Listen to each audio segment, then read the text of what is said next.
सभी को जय मसीह की मेरे भाई और बहनों। आज परमेश्वर पति और पत्नी के विषय में यह लिखता है कि हे पत्नियों, तुम भी अपने पति के अधीन रहो, इसलिए कि यदि इनमें से कोई ऐसे हों जो वचन को ना मानते हों, तो भी तुम्हारे भय सहित पवित्र चाल चलन को देखकर बिना वचन के अपनी अपनी पत्नी के चाल चलन के द्वारा खींच जाए।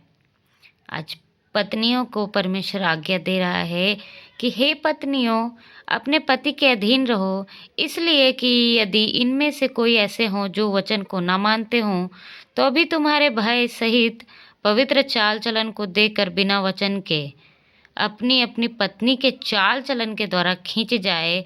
तुम्हारा श्रृंगार दिखावटी ना हो, अर्थात बाल गुथने और सोने के गहने या भांति भांति के कपड़े पहनना, वरन तुम्हारा छिपा हुआ और गुप्त मनुष्यत्व नम्रता और मन की दीनता की अविनाशी सजावट से सुसज्जित रहे, क्योंकि परमेश्वर की दृष्टि में इसका मूल्य बड़ा है।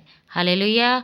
आज परमेश्वर का वचन हमें यह सिखला रहा है कि आज सिर्फ दिखावटी श्रृंगार के द्वारा नहीं, परंतु मनुष्य के अंदर जो छिपा हुआ स्वभाव है, नम्रता, मन का दीनता और अविनाशी सजावट सुसज्जित रहे, क्योंकि परमेश्वर की दृष्टि में इसका मूल्य बड़ा है। परमेश्वर हमारे मन को देखता है और वह चाहता है कि हर एक मनुष्य दीन और नम्र रहे, ताकि अगला को जो भी है उसके सामने उसको वह अपनी ओर खींच ले, क्योंकि परमेश्वर की दृष्टि में इसका मूल्य बड़ा है। पूर्व काल में पवित्र स्त्रियां भी जो परमेश्वर पर आशा रखती थीं, अपने आप को इसी रीति से संवारती और अपने अपने पति के अधीन रहती थीं, जैसे सारा अब्राहम की आज्ञा में रहती और उसे स्वामी कहती थी।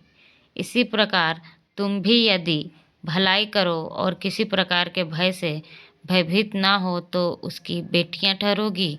आज परमेश्वर हमें यही सिखाता है कि अगर हम लोग भी पुराने ज़माने की औरतों की जैसे अपने पति के अधीन रहें और भय सहित रहे, तो हम लोग भी परमेश्वर की बेटियां ठहरेंगी।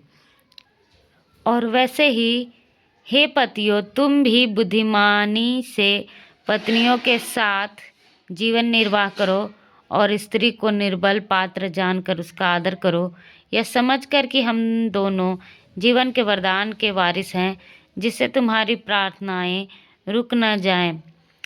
आज पतियों को भी परमेश्वर आज्ञा दे रहा है कि तुम बुद्धिमानी से पत्नियों के साथ जीवन निर्वाह करो और स्त्री को निर्बल पात्र जानकर उसका आदर करो। आज हर एक पति को परमेश्वर यहाँ आदेश दे रहा है कि अपने अपने पत्नियों का आदर करो, यह समझकर कि हम दोनों जीवन के वरदान के वारिस हैं, जिससे तुम्हारी प्रार्थनाएं रुक न जाए। सभी को आशीष मिले इस वचन से। जय मसीह।